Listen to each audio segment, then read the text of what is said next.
Assalamualaikum warahmatullahi wabarakatuh. Perkenalkan, nama saya Ahmad Fadlan dari Prodi Pendidikan Guru Sekolah Dasar dengan NIM 25311040006. Di sini saya akan menjelaskan materi pengantar pendidikan, yaitu materi problematika pendidikan di Indonesia. Nah, di sini ada 6 pokok materi pendidikan, yaitu 6 pokok materi, yaitu ada pengertian, tujuan, manfaat, faktor problematika pendidikan Indonesia, cara mengatasinya, dan kesimpulan. Pertama-tama, pengertian. Persoalan pendidikan Indonesia begitu sederhana. Berbagai problematika muncul tidak hanya dalam permasalahan konsep pendidikan, peraturan, dan anggaran saja. Namun, pelaksanaan pendidikan dari berbagai sistem di Indonesia juga turut serta nambah kompleks matematika pendidikan Indonesia. Berbagai jenis permasalahan hambatan ataupun tantangan yang muncul dalam proses penyelenggaraannya. Pendidikan baik mulai dari tingkat perencanaan, pelaksanaan maupun evaluasi, problematika ini dapat terjadi pada semua komponen pendidikan seperti guru, siswa, kurikulum, sarana dan prasarana, serta lingkungan hingga kebijakan pemerintah. Selanjutnya yaitu tujuannya. Nah, tujuan dari problematika pendidikan di Indonesia adalah mengidentifikasi masalah dan hambatan kualitas pendidikan, mencari akar masalahnya, penyebab permasalahan pendidikannya, rumusan solusi yang efektif dan berkelanjutan. Selanjutnya, meningkatkan kualitas proses dan hasil pendidikan, mendorong pemerataan pendidikan, serta menunjang pengambilan keputusan yang tepat oleh pemerintah dan sekolah.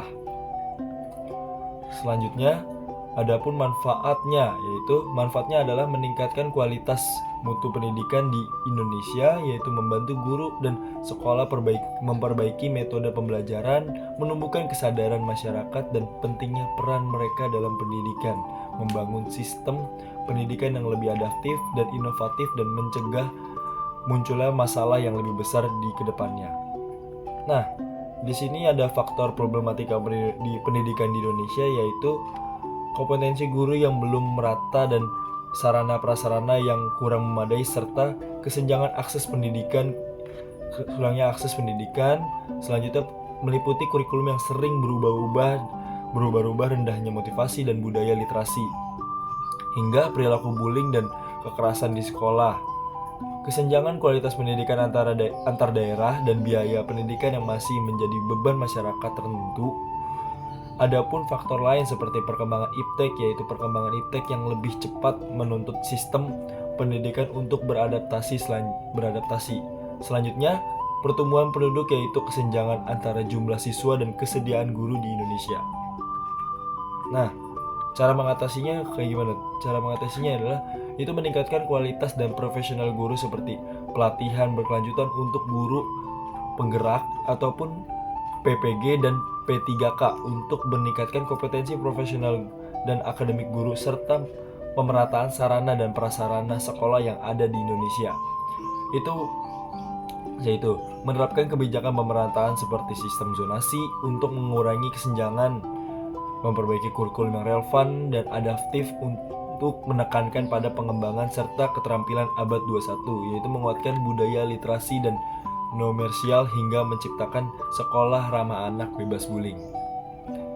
Nah, selanjutnya ada kesimpulannya, yaitu pendidikan harus mendapatkan perhatian yang serius bagi setiap bangsa, karena dengan pendidikan akan dapat dilihat maju mundurnya suatu bangsa. Tentu saja bangsa Indonesia tidak mau hidup berketerbelakangan akibat aspek pendidikan yang tidak mendapat pengertian yang cukup dengan adanya berbagai kemajuan di bidang lain. Problematika pendidikan di Indonesia itu muncul karena banyaknya komponen yang belum berjalan selaras, yaitu mutu guru tidak merata, fasilitas tidak timpang antar kota dan daerah, kurikulum yang sering berubah-ubah, dan literasi masih lemah, dan akses pendidikan yang belum adil dan lingkungan belajar yang belum selalu aman, yaitu seperti masih banyak bullying di setiap sekolah dan lain-lainnya. Oke, cukup sekian presentasi dari saya. Wassalamualaikum warahmatullahi wabarakatuh.